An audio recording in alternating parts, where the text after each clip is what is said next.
তো আমি আমার মেইন টপিকে চলে যাই। আমি আপনাদের সম্মুখে পবিত্র কোরআন ও মাজিদ হইতে দুইটি আয়াত তেলাওয়াত করেছি। এই দুইটি আয়াতের সাপেক্ষে আলোচনা হবে। তার পূর্বে আমি বলি, আপনাদেরকে একটু নলেজে দেওয়ার চেষ্টা করি, একটু মনোযোগ সহকারে শুনবেন যে পবিত্র কোরআন এটা কোন কোরআন। এই কোরআন কোন কোরআন? যে কোরআনের শুরুতেই মহান রব্বুল আলামিন বলেন, যালিকাল কিতাবু লা রাইবা ফি, দ্যাট ইজ এ হাই র‍্যাঙ্কের book, there is no doubt in of place. Allah रब्बुल आलमीन बोलें, ये वो किताब जिस किताब में कोई गुंजाइश नहीं, कोई शक नहीं। बोलें सुभान अल्लाह।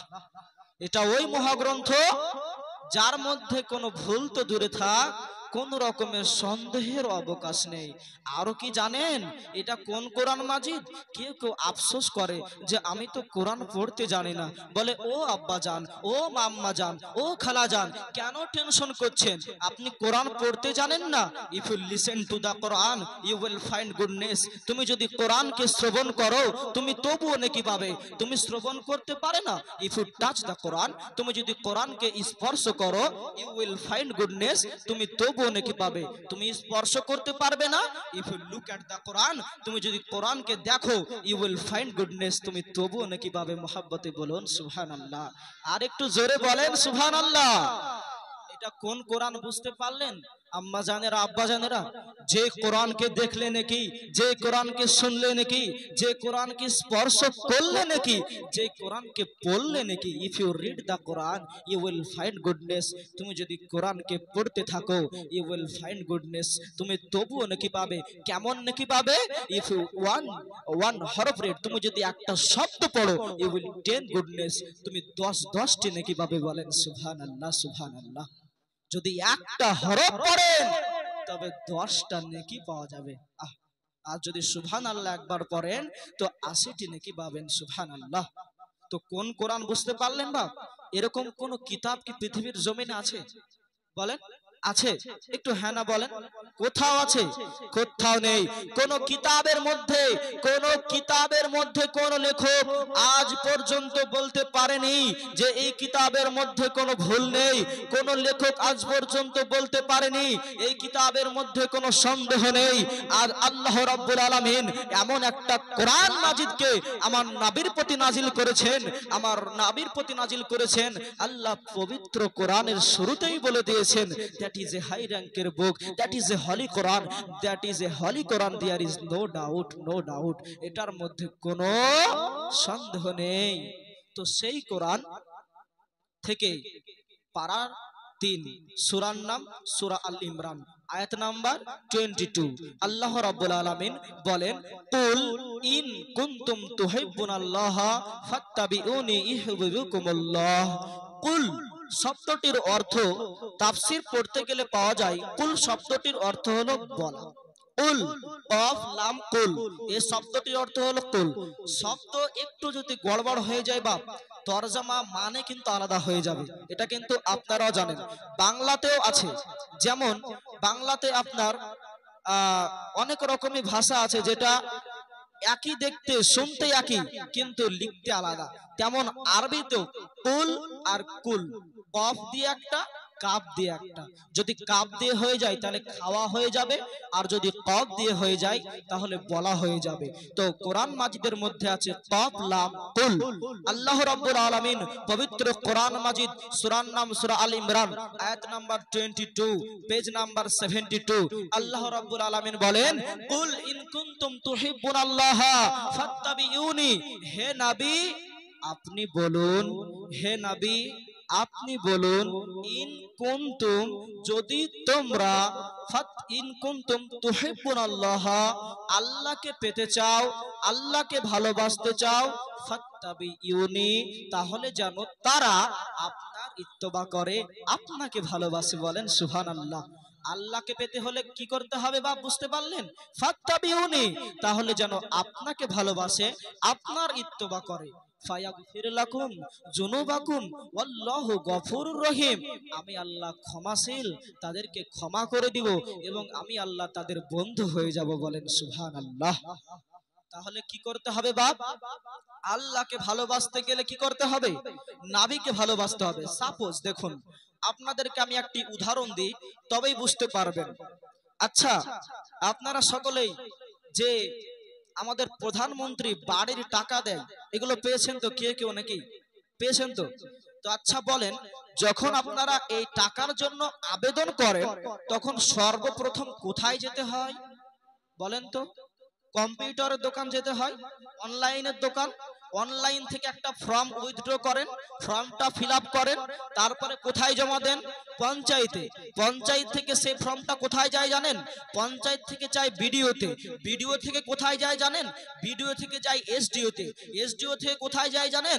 এসডিও থেকে যায় ডিপার্টমেন্টে, অর্থাৎ গভর্নমেন্ট সরকার, যে আমাদের মমতা ব্যানার্জি এখন আপনার চিফ মিনিস্টার আছে, উনার কাছে যায়। আর যখন চিফ মিনিস্টার বা অর্থমন্ত্রী যে আছে আমাদের, তিনার কাছে যখন আপনার ফর্মটা যায়, আপনি বাড়ি পাওয়ার যোগ্য, যখন এটা পাওয়ার যোগ্য হন, তখন সিগনেচারটা করে আর আপনার অ্যাকাউন্টে টাকাটা ঢোকে। তো আপনাকে এই টাকাটা পাওয়ার জন্য কতটা পরিশ্রম করতে হলো? কার কাছে যেতে হলো প্রথম? অনলাইনের দোকান, পঞ্চায়েত, বিডিও, এসডিও, তারপরে তো ডিপার্টমেন্টের কাছে গেল। তাহলে উনি তো দেশের বাদশা, উনি একটা দেশের বাদশা। আর যে সমগ্র দেশের বাদশা যিনি আল্লাহ, তিনার কাছে যেতে হলে কি আপনি একাই যেতে পারবেন? এ বলেন না বাপ, পারবেন? কখনোই সম্ভব নয়। যদি একটা দেশের বাদশা প্রধানমন্ত্রীর কাজ যদি আপনি যেতে না পারেন একাই, তাহলে সেই দেশের বাদশা যে সমগ্র দেশের বাদশা, তার কাছে আপনি একা কিভাবে যাবেন? তাই আমার আল্লাহ বলেন, বান্দা তুমি টেনশন কেন কাটছো? কুল ইন কুনতুম তুহিব্বুনাল্লাহ, যদি আল্লাহ আমাকে পেতে চাও, ফাত্তাবিউনি, আমার রাসূলকে ভালোবাসো, আমার রাসূলের ইত্তেবা করো, আমি আল্লাহ তোমাকে ভালোবাসবো। বলেন সুবহানাল্লাহ। তো এবার আপনাদেরকে আমি শোনাবো যে নবীকে কতটা ভালোবাসতে হবে, কতটা ভালোবাসলে আপনি আল্লাহকে পাবেন। কতটা ভালোবেসেছিল সাহাবাগণেরা, কতটা ভালোবেসেছিল আপনার নবীর সাহাবাগণেরা, আলে রাসূলেরা কেমন ভালোবাসে আল্লাহর নবীকে। ভালোবেসেছিল বলেই তো তারা সাহাবী হয়েছে, ভালোবেসেছিল বলেই তো তারা পীর সাহেব হয়েছে, ভালোবেসেছিল বলেই তো তারা আল্লাহর ওলি হয়েছেন। এবার আপনাদেরকে আমি শোনাবো যে রাসূল করিম সাল্লাল্লাহু তাআলা আলাইহি ওয়াসাল্লামকে কেমন ভালোবাসতে হবে। একটু শুনুন। তাবুকের যুদ্ধের সময় রাসূল করিম সাল্লাল্লাহু তাআলা আলাইহি ওয়াসাল্লাম কিছু সাহাবাগণকে নিয়ে বললেন যে, ও আমার সাহাবাগণেরা, যুদ্ধের ময়দানে যেতে হবে, আর ওখানে গিয়ে মাটি খননের কিছু কাজ আছে, সে কাজগুলো করতে হবে, চলো। সাহাবাগণকে নিয়ে রাসূল করিম সাল্লাল্লাহু তাআলা আলাইহি ওয়াসাল্লাম যুদ্ধের ময়দানে চলে গেলেন। যুদ্ধের ময়দানে আসার পরে সাহাবাগণেরাকে নিজের নিজের কাজ বুঝিয়ে দিলেন। নিজ নিজ সাহাবাগণ নিজ নিজ দায়িত্ব পালন করতে লাগলেন। আপন আপন যেটা নবী করিম সাল্লাল্লাহু আলাইহি সাল্লাম দেখিয়ে দিয়েছেন, ওই কাজগুলো নিজ নিজে করতে লাগলেন, পালন করতে লাগলেন। আর যখন সবাই কাজ করছেন না, আমার রাসূল করিম কতটা দয়াবান দেখুন, উম্মতের দরদে নবী নিজেও কাজটা আগাতে যাচ্ছেন, নিজেও সে কাজটা করছেন। সাহাবাগণেরা বলছেন, ইয়া রাসূলুল্লাহ, ইয়া হাবিবাল্লাহ, ও নবী গো, আপনি কেন কষ্ট করছেন? আমরা তো আছি, আমরা নিজেই করে নিতে পারবো। বলে, তোমরা তো আছো আমি জানি, তবে আমি যদি কাজটা করি তাহলে একটু ভালো হবে। ভালো হবে না বাপ? আচ্ছা, আজকে আপনার সন্তানদেরকে মাঠে পাঠালেন কাজকর্ম করার জন্য, তো আপনার ছেলেরা কাজ করছে, তো আপনিও গেলেন।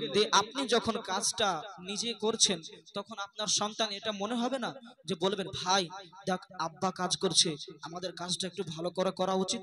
বলবে না বাপ? ছেলেগুলো বলবে যে আব্বা আমাদের সাথে কাজ করছে, ভাই ভালো করে কাজটা করা দরকার।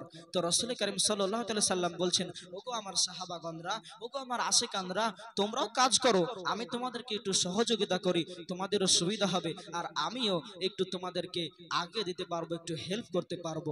সবাই আপন আপন কাজ করতেছে। এবার কি হচ্ছে দেখুন। আসুন বেরাদার, সবাই যেন আপন আপন কাজ করতে লাগলেন। রাসূল করিম সাল্লাল্লাহু তাআলা আলাইহি ওয়াসাল্লামের হুকুম অনুযায়ী আপন আপন মাটি খনন করতে আছেন। আমার দয়ার নবী আকা মুস্তাফা হাবিবুল্লাহ সাল্লাল্লাহু তাআলা আলাইহি ওয়াসাল্লাম নিজেও যেন মাটি খনন করতে লাগলেন। মাটি খননের কাজ যেন শুরু হয়ে গেল। মাটি খনন করতেছে। এবার দেখো একজন সাহাবা মাটি খনন করতে করতে যেন একটা গর্তের মধ্যে একটা পাথর চলে এসেছে।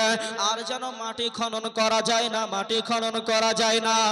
অনেক চেষ্টা করার পরেও সেই পাথরটা ভাঙতে পারে না, ভাঙতে পারে না। বলতেছে যখন আপনার ভাঙতে পারলো না পাথরটাকে, পাশে যে সাহাবাগণেরা ছিল, সাথীরা ছিল, তাদেরকে ডেকে বলছে, ওগো আমার সাথীরা, ওগো আমার বন্ধুরা, শোনেন শোনেন শোনেন, আজকে আমার গর্তের ভিতরে যেন একটা চাটাল, একটা পাথর চলে এসেছে। আমি যেন মাটি খনন করতে পারি না। আসুন না একটু আপনারা আমাকে সহযোগিতা করুন।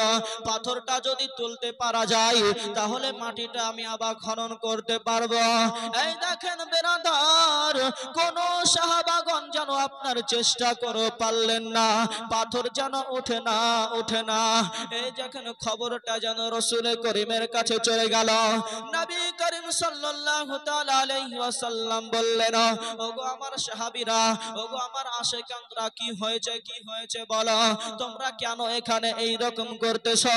বলছে যে কি হুজুর, ইয়া রাসূলুল্লাহ, ইয়া হাবিবাল্লাহ, নবী গো, এই দেখেন এই গর্তের মধ্যে একটা পাথর যেন ভেসে এসেছে। এই পাথর যেন ভাঙতে পারি না হুজুর, এই পাথর যেন উঠাতেও পারি না, মাটি যেন খনন করতে পারছি না। এই দেখেন বেরাদার, যখন এই কথা বলা, রাসূল করিম সাল্লাল্লাহু তাআলা আলাইহি ওয়াসাল্লাম বলছেন, ওগো আমার সাহাবীরা, ওগো আমার আশিকানরা, তোমরা সকলে উঠে যাও, উঠে যাও। সবাই যেন উপরে উঠে গেল। রাসূল করিম সাল্লাল্লাহু তাআলা আলাইহি ওয়াসাল্লাম নিচে নামলেন। নামার পরে যখন পাথরে বিসমিল্লাহ বলে হাতটা রাখলেন, পাথর যেন দুই ভাবে বিভক্ত হয়ে গেল। আর একটু জোরে হবে না বাপ? সুবহানাল্লাহ। রাসূল করিম সাল্লাল্লাহু তাআলা আলাইহি ওয়াসাল্লাম যখন হাত মুবারকটা পাথরের উপর রেখেছেন, পাথর দুই ভাবে বিভক্ত হয়ে গেল।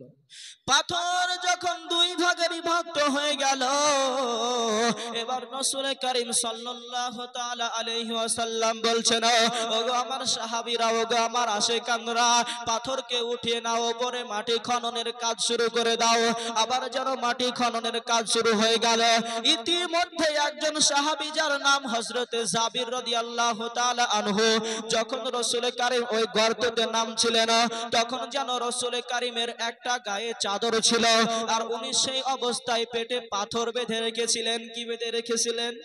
পেটে পাথর বেঁধে রেখেছিলেন, আর গায়ে যেন একটা চাদর ছিল। যখন পাথরটাকে ছেড়ে তুলতে যাবে রে বাপ, ওই চাদরটা সরে গেছে। আর হযরতে জাবির যেন ওই আপনার পেট মুবারকটা দেখে নিয়েছে যে রাসূল করিম পেটের মধ্যে পাথর বেঁধে রেখেছে। হযরতে জাবিরের আর যেন সহ্য নিল না রে বাপ। রাসূল করিম সাল্লাল্লাহু তাআলা আলাইহি ওয়াসাল্লাম যখন আপনার ওখান থেকে উঠে চলে আসলেন, আসার পর নিজের কাজ শুরু করে দিলেন।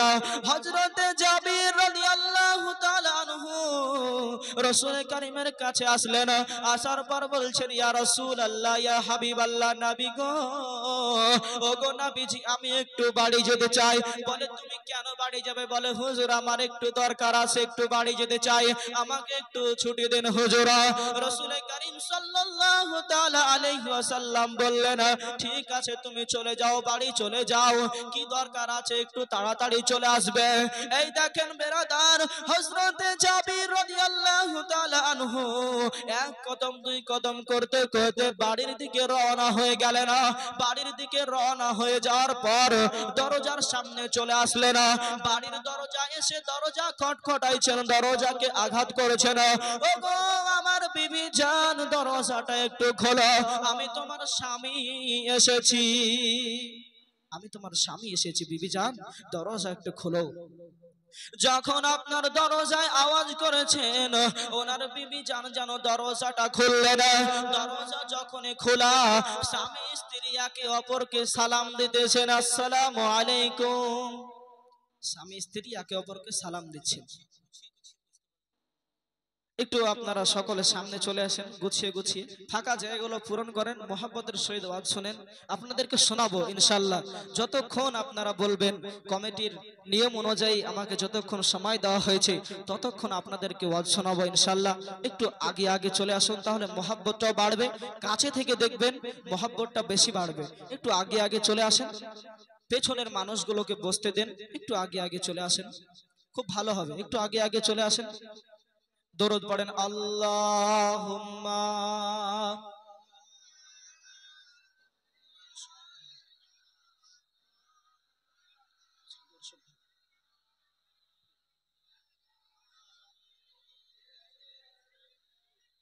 মৌলানা।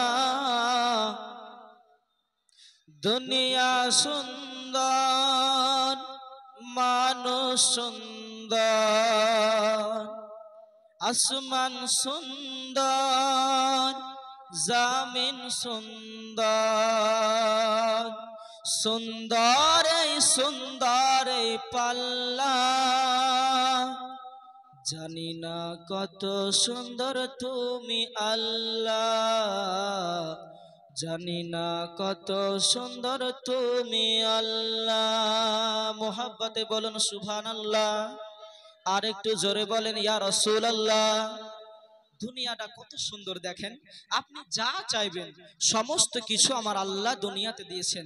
তাহলে আচ্ছা, একটা কথা কখনো কল্পনা করেছেন যে দুনিয়া যদি এত সুন্দর হয়, মানুষ যদি এত সুন্দর হয়, তাহলে আল্লাহ কত সুন্দর?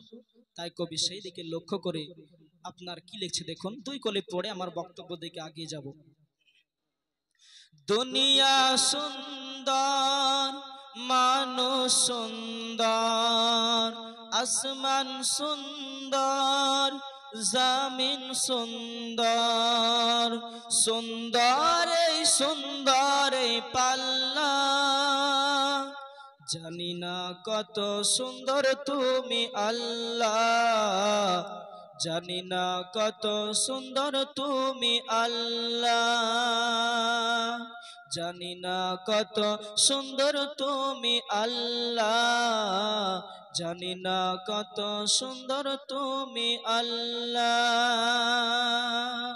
কি বলছে দেখুন, ঝরনা ছুটে চলে একে বেকে, পৃথিবীর পথে কত ছবি একে। ঝরনা ছুটে চলে একে বেকে, পৃথিবীর পথে কত ছবি একে। নদীর কলতানে সাগরের গর্জনে, নদীর কলতানে সাগরের গর্জনে, ঢেউয়ে ঢেউয়ে দেয় পাল্লা। জানি না কত সুন্দর তুমি আল্লাহ, জানি না কত সুন্দর তুমি আল্লাহ। দুনিয়া সুন্দর, মানুষ সুন্দর, আসমান সুন্দর, জামিন সুন্দর, সুন্দর এই সুন্দর পাল্লা। জানি না কত সুন্দর তুমি আল্লাহ, জানি না কত সুন্দর তুমি আল্লাহ। আল্লাহুম্মা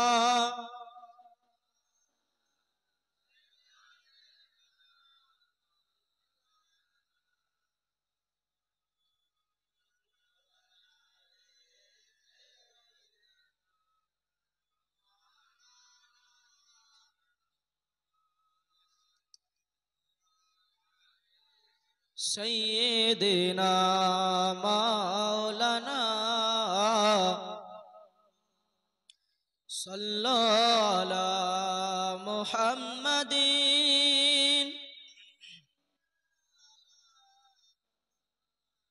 हरदम ज़बान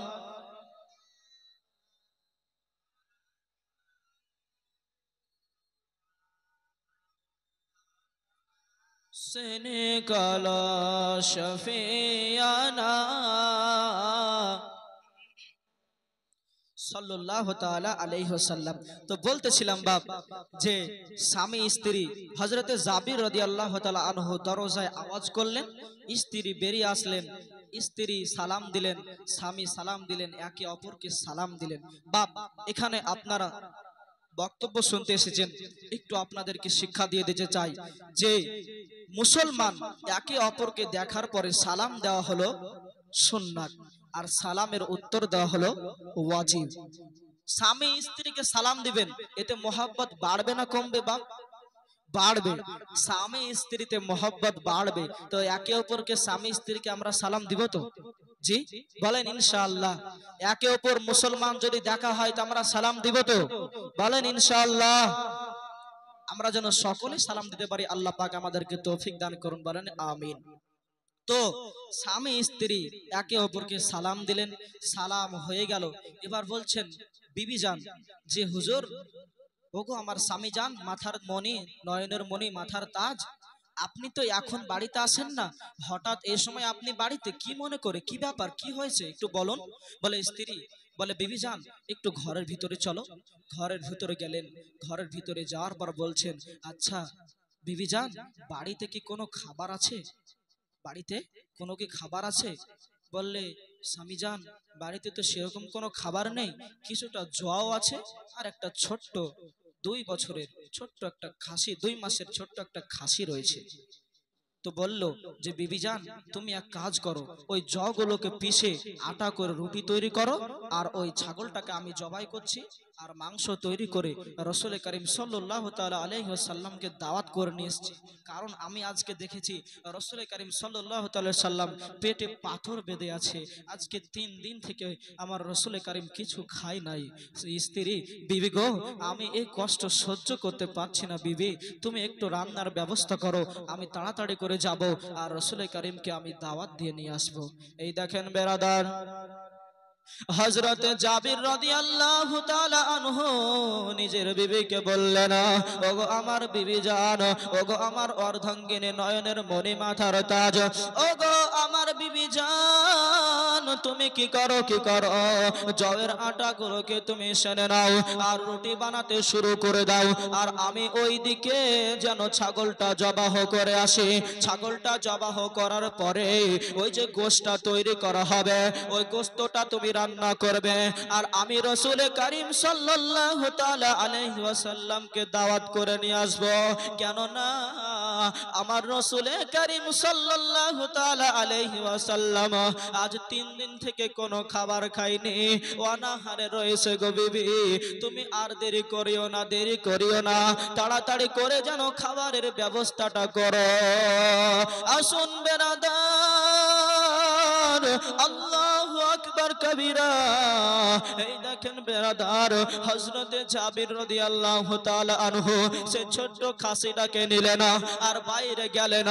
বাইরে যাওয়ার পরে ওনার বাড়িতে 2টো সন্তান ছিল, একজন বড় ভাই, একজন ছোট ভাই, ইব্রাহিম, আহমদ। এই দেখেন বেরাদার, 2 সন্তানকে নিয়ে আপনার বাড়ির বাইরে গেলেন। বাড়ির বাইরে যাওয়ার পর ওই ছোট্ট 2 মাসের খাসিটাকে যেন আল্লাহর রাস্তায় যেন আপনার জবাহ করে দিলেন। জবাহ করার পরে গোশতটা তৈরি করলেন। সংক্ষেপে বলছি বাবা, একটু মনোযোগ সহকারে শুনবেন, বড় লম্বা চওড়া ঘটনা। এই দেখেন বেরাদার, যখন খাসিটা জবাহ করা হয়ে গেল, গোশতটাকে আপনার তৈরি করে নিলেন, পিস পিস করে কাটা হয়ে গেল। এই দেখেন বেরাদার, যখন সম্পূর্ণ হয়ে গেল গোশতটা কাটা, নিজের বিবি জানকে নিয়ে এসে দিয়ে দিলেন। বললেন, ওগো আমার বিবি জান, ওগো আমার অর্ধাঙ্গিনী বিবি জান, তুমি তাড়াতাড়ি করে এই গোশতটাকে রান্না করো, আর জয়ের আটাটাকে সানার পরে রুটি তৈরি করো, আমি নবী করিম সাল্লাল্লাহু তাআলা আলাইহি ওয়াসাল্লামকে দাওয়াত করে আসব। রাসূল করিম আজ 3 দিন থেকে কিছু খাই নাই, আমার এই কষ্ট সহ্য হয় না রে বিবি, তুমি তাড়াতাড়ি করে খাবারের ব্যবস্থা করো, আমি রাসূল করিমকে দাওয়াত দিয়ে আসি। উনার বিবি জান বলছি, ইয়া রাসূলুল্লাহ, ওগো আমার স্বামী জান, ওগো আমার মাথার মণি, নয়নের তাজ, আমাদের বাড়িতে তো অল্প কয়টি খাবার আছে, আপনি শুধু রাসূল রসুল কারিমকে দাওয়াত করবে না, আর কিছু সাহাবাগণকে বলবে না, কারণ সাহাবাগণের সংখ্যা তো অনেক বেশি, সবাইকে দাওয়াত করলে তো খাবার খেতে দিতে পারবো না। তাই স্বামী গো, আপনি কিছু মানুষকে দাওয়াত করবে না। আচ্ছা ঠিক আছে, বলো ঠিক আছে। এই দেখেন বেরাদার, হযরতে জাবির রাদিয়াল্লাহু তাআলা আনহু এক কদম দুই কদম করতে করতে আমার রাসূল কারীমের কাছে আসলেন। আসার পর বলছেন, ইয়া রাসূলুল্লাহ, ইয়া হাবিবাল্লাহ, নবী গো, আমি আজকে দেখেছি আপনি পেটের মধ্যে পাথর বেঁধে আছেন। আমি বুঝতে পেরেছি, আমার ইয়াকিন হয়ে গেছে আপনি কয়েকদিন ধরে কিছু খাবার খাননি। হুজুর, আমি আপনার কষ্ট সহ্য করতে পারছি না হুজুর, তাই হুজুর আমার বাড়িতে আপনার জন্য আর কিছু সাহাবাগণের জন্য আমি খাবারের ব্যবস্থা করেছি হুজুর। যদি আপনার একটু মেহেরবানি হয়, যদি আপনি একটু দয়া করেন, তাহলে আমার বাড়িতে গিয়ে আপনি একটু দাওয়াতটা কবুল করেন। বলেন সুবহানাল্লাহ। আহ, মুহাব্বত, ভালোবাসা রসুল কারিমের প্রতি কতটা ভালোবাসা দেখুন, কতটা মোহাব্বত। রসুল কারিম 3 দিন থেকে অনাহারে রয়েছে, পেটে পাথর বেঁধে আছে, এটা সাহাবাগণের সহ্য হয়নি। বললে, হুজুর আপনি চলুন, আমার একটু দাওয়াতটা কবুল করুন, এই অধমের বাড়িতে আপনার জন্য আমি কিছু খাবারের ব্যবস্থা করেছি।